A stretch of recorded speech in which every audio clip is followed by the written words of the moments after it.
infrastructure such as high-capacity fiber networks and 5G technologies, as these are essential for enabling AI adoption across various sectors of the economy. Cabinet received and approved the renaming of the headquarters of 1 Infantry Brigade headquarters in Bulawayo District and the Zimbabwe School of Infantry Army Barracks, which was presented by the Minister of Justice, Legal and Parliamentary Affairs, Honorable Ziyambi Ziyambi, who is also the acting chairperson of the Cabinet Committee on Place Names. Following the promulgation of a Defence Cantonment Notice of 2017 and the subsequent renaming of Headquarters 1 Infantry Brigade, Headquarters Bulawayo District, and the Zimbabwe School of Infantry, Cabinet has now directed that the Army Barracks should retain their original names. Accordingly, Headquarters 1 now retains the name Kumalo Barracks. Headquarters Bulawayo District retains the name Imbizo Barracks, and the Zimbabwe School of Infantry be renamed Lookout Masuku Barracks.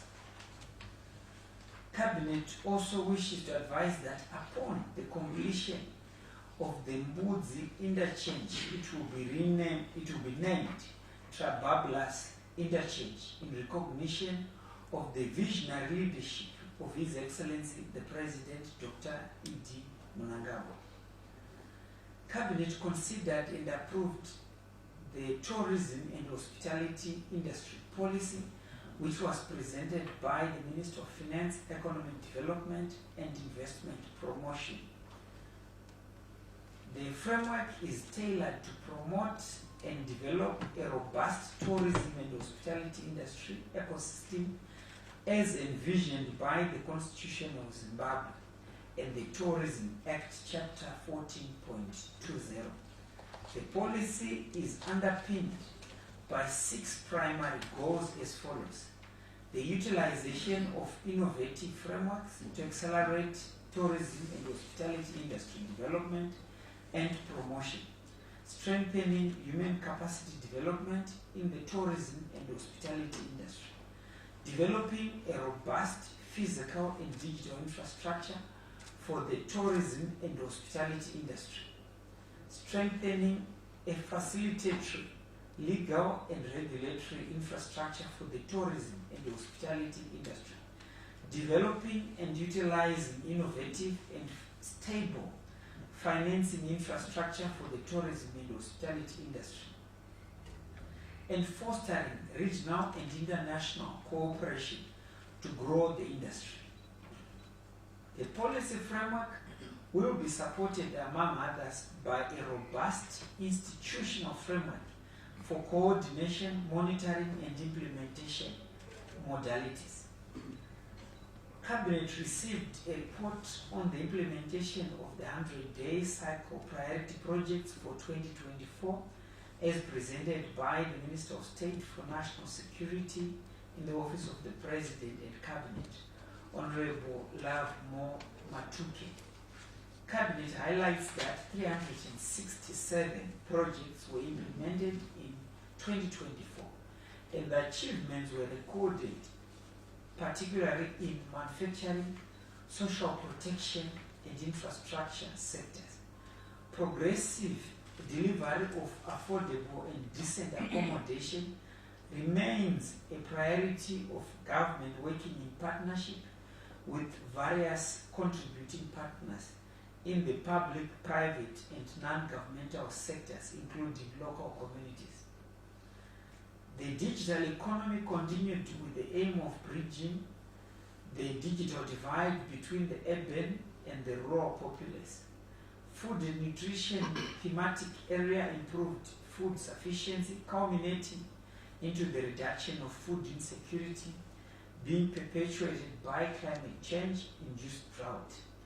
The rest of the sectorial performance across the 14 thematic areas of the National Development Strategy 1 will be publicized and disseminated for the information of citizenry. Cabinet received and approved the implementation plan for the presidential rural solarization project, which was presented by the Minister of State for National Security, Honorable Labo Matuki. Cabinet approved the presidential solarization project, which is a livelihoods initiative aimed at providing sustainable renewable solar energy to household beneficiaries in the 8 rural provinces of the country. The project targets approximately 200,000 beneficiaries a year and will run for a period of 5 years, starting from 2025. The Rural Infrastructural Development Agency will oversee the implementation of the project through an interministerial steering committee architecture comprising experts from local universities. The project will be financed by the government of Zimbabwe and other stakeholders and will provide affordable but advanced solar technologies to power gadgets such as light bulbs, radios, television, phone chargers, laptops, small refrigerators, submersible pumps, and Wi-Fi. Local youths and women will be trained to participate in the installation program, which will be implemented in the districts and villages across the 8 provinces of the country. Cabinet received and noted the report on His Excellency the President, Dr. E.D. Mnangagwa's visit to the SADC headquarters on the 13th of December 2024, which was presented by the Minister of Foreign Affairs and International Trade. His Excellency the President, Dr. E.D. Mnangagwa, who is also the chairman of SADC, together with the President of Botswana, Advocate Duma Gideon Boko, received the SADC headquarters building from the Bongo Investments Proprietary Limited. The building had been governed through a build, lease and transfer public-private partnership agreement between SADC and Bongo Investments and the government of Botswana as a guarantor since 2003. His Excellency the President, who is also the chairperson of SADC, together with the President of Botswana, also officiated at the SADC groundbreaking ceremony in terms of the standby Force Regional Logistics Depot in Rasesa village. The Regional Logistics Depot will support regional peace and humanitarian missions under the African Union Standby Force Policy Framework. Cabinet received and noted the report on the 29th Conference of Parties to the United Nations Framework Convention on Climate Change held in Baku, Azerbaijan, which was presented by the Minister of Environment, Climate and Wildlife, Honorable Dr. Stembiso Nyoni. Zimbabwe's delegation to the Conference of Parties that took place from the 11th to the 22nd of November 2024 successfully negotiated the resolution, among others, of the Loss and Damage Fund, the collective quantified goal on climate finance, to a value of 1.3 trillion annual budget financing by 2035 to fight climate change, the roadmap for the National Climate Change Adaptation Plan, and the implementation modalities for full-scale implementation in terms of carbon trading under Article 6 of the Paris Agreement. Zimbabwe and other developing countries succeeded in securing a commitment by developed countries to channel funds focused on climate change. The COP29 proffered a number of declarations aimed at enhancing its vision, including COP29 Truce Appeal, the Global Energy Storage and Grids Pledge which Zimbabwe is already customizing. The platform provided an invaluable opportunity for the country to showcase the National Adaptation Plan to a wider audience. Going forward, Zimbabwe will continue to review outcomes of the COP29 and to formulate strategies that best suit our national aspirations, especially the just transition. I thank you. Thank you very much, Honorable Minister, for presenting today's cabinet highlights. We now move to the first round of 3 questions emanating from presentation by the Honorable Minister. Then we'll ask the Honorable Ministers to respond to the questions.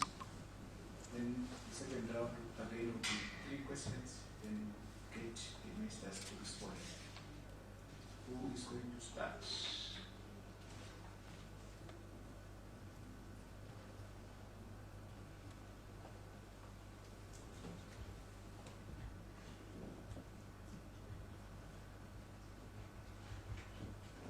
Yes. Thank you very much, Chief Secretary. My name is Chawala Cruz from ZBC. The value that you have used in terms of infrastructure development this year, roads. Over to you, Honorable Minister.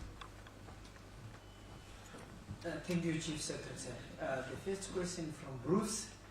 What effect does the new policy have in terms of the numbers, in terms of the visitors? Over to you, Minister of Tourism. Thank you very much, Chairman, and thank you very much, Bruce. So, the policy itself is doing 2 things. To develop tourism through infrastructure, whether physical or digital, or any other innovative methods. Number 2 is to promote our destination Zimbabwe through the same. However, it is put in place to give direction, to give guidance to the operators on what they should do or what they should follow as a policy of the government in everything that they do.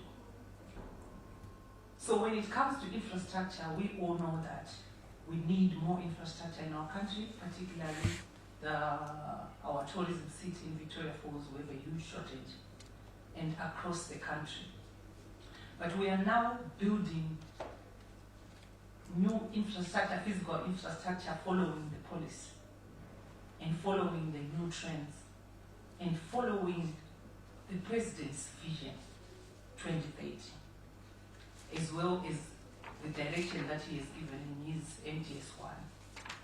If you look at the older policy, it was not speaking to that. So what emulated us to do a new policy was more about his vision and about his strategy, but more so about the UN Agenda 2063 Sustainable Development Goals, which speaks to the communities, which speaks to going green, which speaks to inclusivity. Now visitors, Bruce, some of them, when they decide a destination to go on holiday, they are looking at all these things. What does Zimbabwe do within their ecosystem in tourism? If they know that we are following this, it prompts them to say, there I can go, because they work with communities, because they are going green, because they are preserving their ecosystem. So those are some of the things that have prompted us to have this new policy.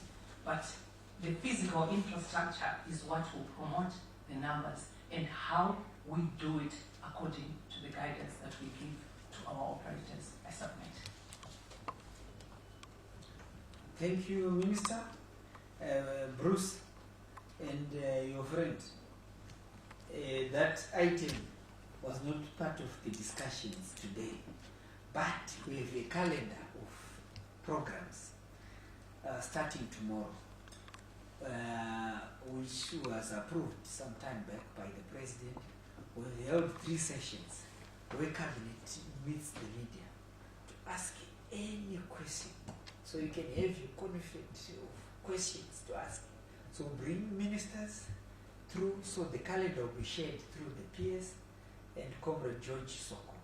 So that a particular day with the Minister of Local Government, Minister of Transport, Minister of Housing, Minister of Energy, and you bring all the questions that you may wish to ask, especially considering the achievements that have been generated in the new dispensation. So I want you to go and research so that you can ask any question during the next few days. I've already alerted the ministers that the cabinet now should start meeting the media, number 1. The second item are the provincial tours. All those bridges, all those dams that will be constructed will be partaking in tours across all rural provinces and also metropolitan provinces, so that you get to see and you get the feel of the Chirundu Bike Bridge Road, in terms of especially the Mashingo Bike Bridge Road and the Mashingo to Harare Road, and also the plans that we've put in place all the way to Chirundu. All those new dams, so we have an opportunity.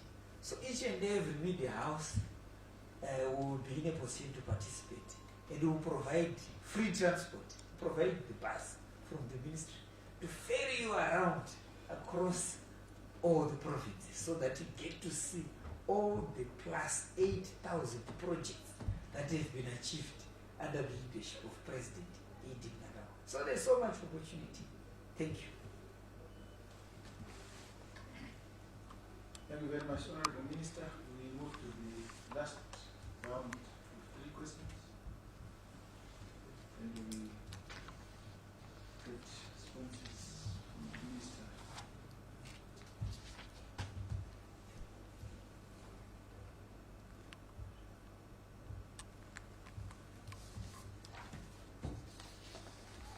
Yes. Maybe the Honorable Minister skipped a paragraph, I'm not sure, but there's a topical issue that is going on whereby some fish in Lake Chulero died, and also animals died. Did the cabinet by any chance discuss such issue? If not, the Minister of Information, I'm sure you might say something about it. Yes.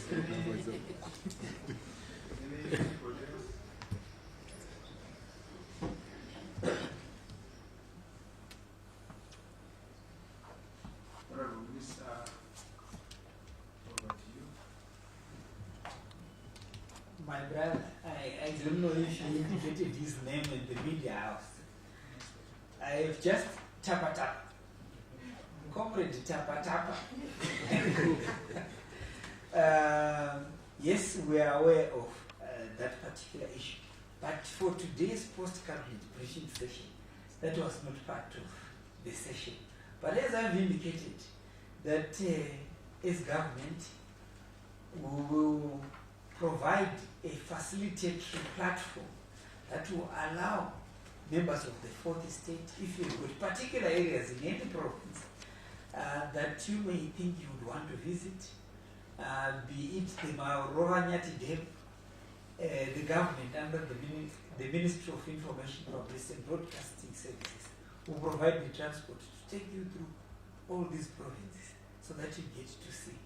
You remember when the president also, as government, when we came up with the ZIG, for the first time in more than 40 years, we had an opportunity to visit the Reserve Bank of Zimbabwe, to be able to see the gold reserves and even to touch.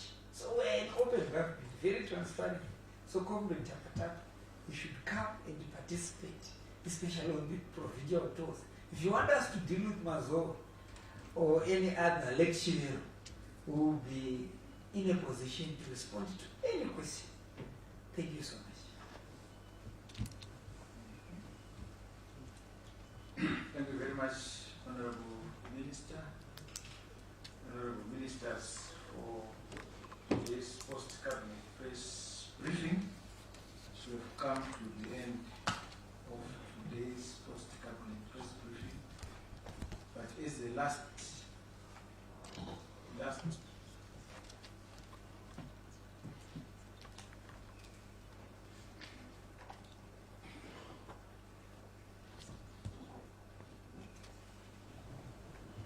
As our last post-cabinet press briefing, we always propose a toast to our colleagues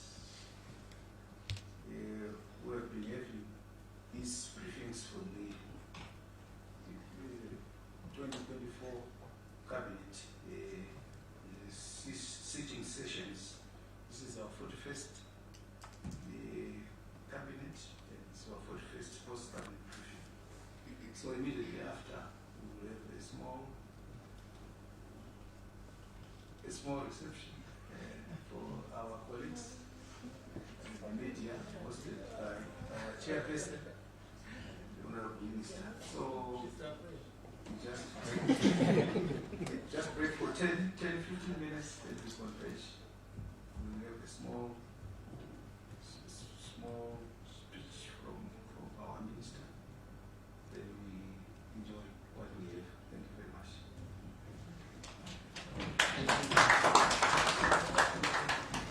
And the last question for 2024 was a defective question from Takataka. You get a better.